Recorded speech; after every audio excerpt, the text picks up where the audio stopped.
اس کے بعد پھر وہ اپنی قوم کی طرف متوجہ ہوئے،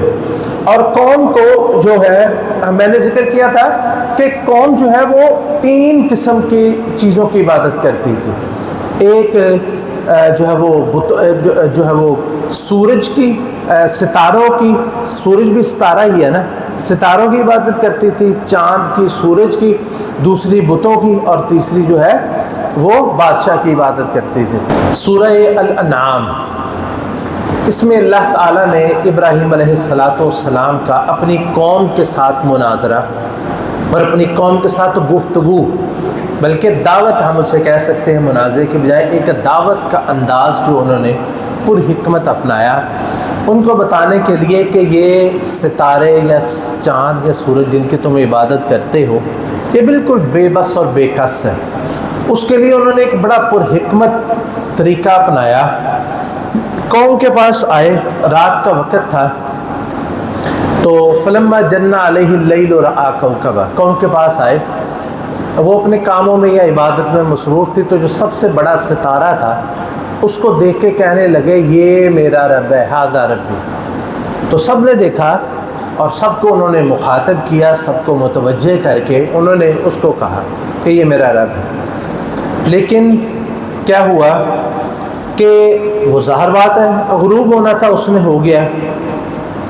تو جب وہ غروب ہو گیا تو کہنے لگے کہ لا احب الآفلین،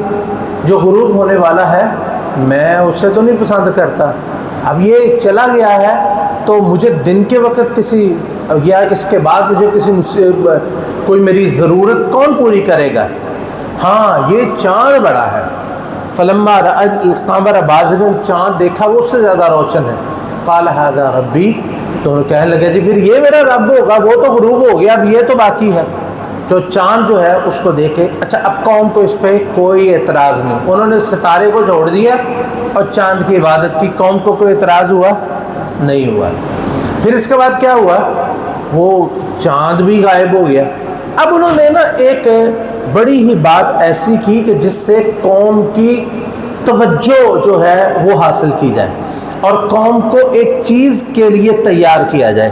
کہنے لگے لئن لم یہدنی ربی لأکونن من القوم الضالین، کہ یہ چاند بھی غائب ہو گیا ہے، اگر میرے رب، جو بھی میرا رب ہے، اس نے مجھے اپنی رہنمائی نہ دی، جو بھی میرا رب ہے، یہ نہیں کہا یہ، انہوں نے کہا لئن لم یہدنی ربی، جو بھی میرا رب ہے اگر مجھے اس نے اپنا پتہ نہ دیا، میری رہنمائی نہ کی، لأکونن من القوم الضالین، میں تو گمراہ ہو جاؤں گا کہ میں چاند ستارے کی میں نے عبادت کی ہے وہ غائب ہو گیا، اب چاند کی بات کی یہ بھی غائب ہو گیا ہے، مجھے تو اپنا رب ڈھونڈنا ہے، میں نے تلاش کرنا ہے کون ہے میرا رب۔ تو اس کے بعد سورج کو دیکھا، کہنے لگے کہ یہ سورج، فلما رأى الشمس بازغۃ، سورج دیکھا، کہنے لگے ھذا ربی ھذا اکبر، یہ میرا رب ہے کیونکہ یہ سب سے بڑا ہے۔ اس کا مطلب یہ کہ اس سے آگے دنیا میں کوئی چیز نہیں ہے۔ یہ اس کے دیکھیں قوم کو کیسے تیار کیا کہ یہ اکبر ہے، اور اس وقت بھی ہمیں دنیا میں جو چیزیں نظر آتی ہیں ان میں سب سے بڑی چیز کون سی ہے؟ سورج ہے، سب سے بڑی چیز، زمین سے ہزاروں گنا بڑا ہے۔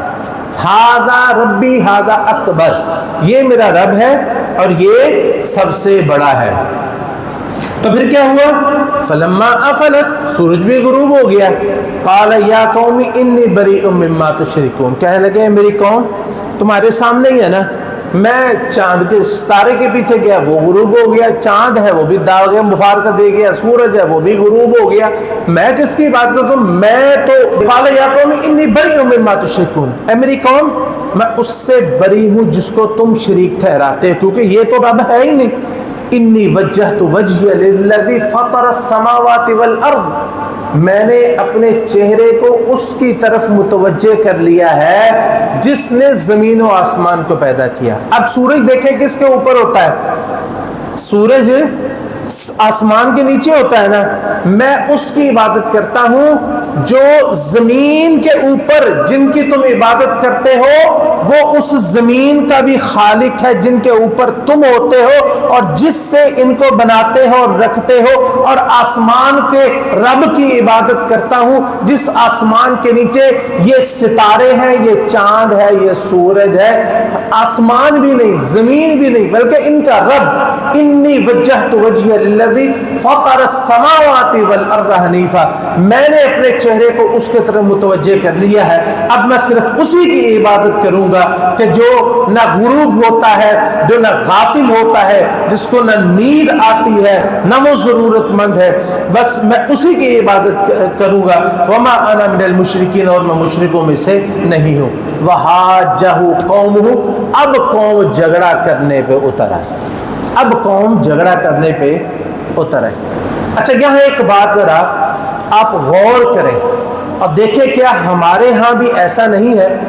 کہ دیکھیں لوگوں نے اپنے الگ الگ آستانے بنائے ہوئے ہیں، کوئی جو ہے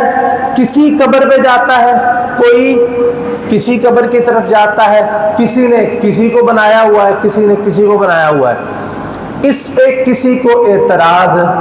نہیں ہے۔ کوئی یہ نہیں کہتا کہ میں لاہور والے گنج بخش کی طرف جاتا ہوں تو تم جو ہے وہ سیون کیوں جاتے ہو، تم جو ہے سخی سرور کے دربار پہ کیوں جاتے ہو، تم بغداد والے کی طرف کیوں جاتے ہو، جب میں لاہور والے کی طرف جاتا ہوں تو آپ ادھر کیوں جاتے ہو؟ آپ نے یہ فیصلہ آباد میں کتنے وہاں پہ بنے ہوئے، اس پہ کوئی اعتراض نہیں کرتا۔ وہ کہتے ٹھیک ہے، اپنی اپنی قبر، اپنا اپنا جو حاجت روا مشکل کشا غوث کسی کو بنایا ہے، حاجت روا کسی کو کہتے ہیں، مشکل کشا کسی کو کہتے ہیں، بگڑی بنانے والا کسی کو کہتے ہیں، اور اس پہ کوئی کسی پہ اعتراض نہیں کرتا۔ اعتراض کب کریں گے؟ جب آپ کہیں گے ان کو چھوڑ کے رب کی طرف آ جاؤ، ان کو چھوڑ کے صرف رب کی طرف آ جاؤ، اس پہ اعتراض ہوتا ہے۔ تو ابراہیم علیہ السلام کی جو قوم تھی، پہلے انہوں نے دیکھیں آپ کے سامنے انہوں نے ستارے کو کہا میں اس کی عبادت نہیں کروں گا بلکہ چاند کی بات کروں گا، انہوں نے اعتراض کیا نہیں کیا۔ جب انہوں نے کہا میں چاند کو چھوڑ کے سورج کی بات کرتا ہوں، اس کے پہ اعتراض کیا نہیں کیا۔ جب انہوں نے کہا سورج کو چھوڑ کے، ستارے کو چھوڑ کے، چاند کو چھوڑ کے، سورج کو چھوڑ کے میں اپنے رب کی عبادت کرتا ہوں، وحاجہ قوم، تو ساری قوم جو ہے وہ جھگڑنے لگ گئے، وہ ساری قوم جو ہے وہ لڑائی پہ اتر آئی، ساری قوم جو ہے وہ مقابلے پہ اتر آئی۔ قال تحاجونی فی اللہ، کہتے اللہ کے بارے میں جھگڑتے ہو، یعنی ان کے بارے میں کوئی جھگڑا نہیں ہے، میں نے ان کو تمہارے معبودوں کو ہی چھوڑا تھا، لیکن وہاں تم نہیں جھگڑے اس لیے کہ میں ایک کو چھوڑ کر دوسرے کی طرف گیا، اگر ان کو چھوڑ کے رب کی طرف جاتا ہو تو تم جھگڑتے ہو۔ اتحاجونی فی اللہ وقد ہدان ولا اخاف ما تشرکون بہ، تم مجھے ان سے ڈراتے ہو، یہ تمہیں مار دیں گے، جس طرح آج ڈراتے ہیں کہ بھینسوں کا دودھ خشک ہو جائے گا، بچہ مر جائے گا، تھنوں سے خون آنا شروع ہو جائے گا اگر فلاں فلاں کے نام پہ نہیں دیا۔ ابراہیم علیہ السلام نے فرمایا کہ مجھے کوئی ڈر نہیں ہے کہ ولا اخاف ما تشرکون بہ الا ان یشاء ربی شیئا، میرا رب جو چاہے گا وہی ہوگا، اس کے علاوہ کسی کے چاہنے سے کچھ بھی نہیں ہوگا۔ وسع ربی کل شیء علما، میرا رب جو ہے وہ اپنے علم کے اعتبار سے ہر چیز کو جانتا ہے، تمہیں نصیحت کیوں نہیں آتی؟ وکیف اخاف ما اشرکتم ولا تخافون انکم اشرکتم باللہ، مجھے ڈراتے ہو ان سے، یہ تمہارا کر دیں گے، یہ کر دیں گے، یہ کر دیں گے، اور تم ڈرو کہ تم خالق و مالک کو چھوڑتے ہو اور اس کے ساتھ شرک کرتے ہو۔ ما لم ينزل به علیکم سلطانا، جس نے کوئی دلیل شرک کی نازل نہیں کی۔ فأی الفریقین احق بالامن ان کنتم تعلمون، کون ہے جو بے خوف ہو؟ مجھے بے خوف ہونا چاہیے یا تمہیں بے خوف ہونا چاہیے؟ مجھے بے خوف ہونا چاہیے، کیونکہ الذین آمنوا ولم یلبسوا ایمانہم بظلم اولئک لہم الامن وہم مہتدون، وہ لوگ جو ایمان لائے اور انہوں نے ایمان کے ساتھ شرک کی آمیزش نہیں کی، یہی لوگ ہیں جن کے لیے دنیا میں بھی امن ہے، دنیا میں بھی وہ بے خوف ہوں گے اور آخرت میں بھی وہ بے خوف ہوں گے، یہ لوگ ان کے لیے امن ہے۔ تو یہ اللہ تعالیٰ فرماتے ہیں وَتِلْكَ حُجَّتُنَا آتَيْنَاهَا إِبْرَاهِيمَ عَلَىٰ قَوْمِ، یہ وہ حجتیں، یہ دلیلیں تھیں جو ہم نے ابراہیم علیہ السلام کو اپنی قوم کے مقابلے میں دی۔ نَرْفَعُ دَرَجَاتٍ مَن نَشَاءُ، جس کے چاہتے ہم درجے بلند کرتے ہیں۔ یہ درجے توحید کے ساتھ بلند ہوتے ہیں، شرک کو چھوڑنے کے سے ہوتے ہیں، اللہ کی دعوت کو بلند کرنے سے یہ درجے ملتے ہیں۔ اللہ تعالی ہمیں بھی اپنے دین کا داعی بنائے۔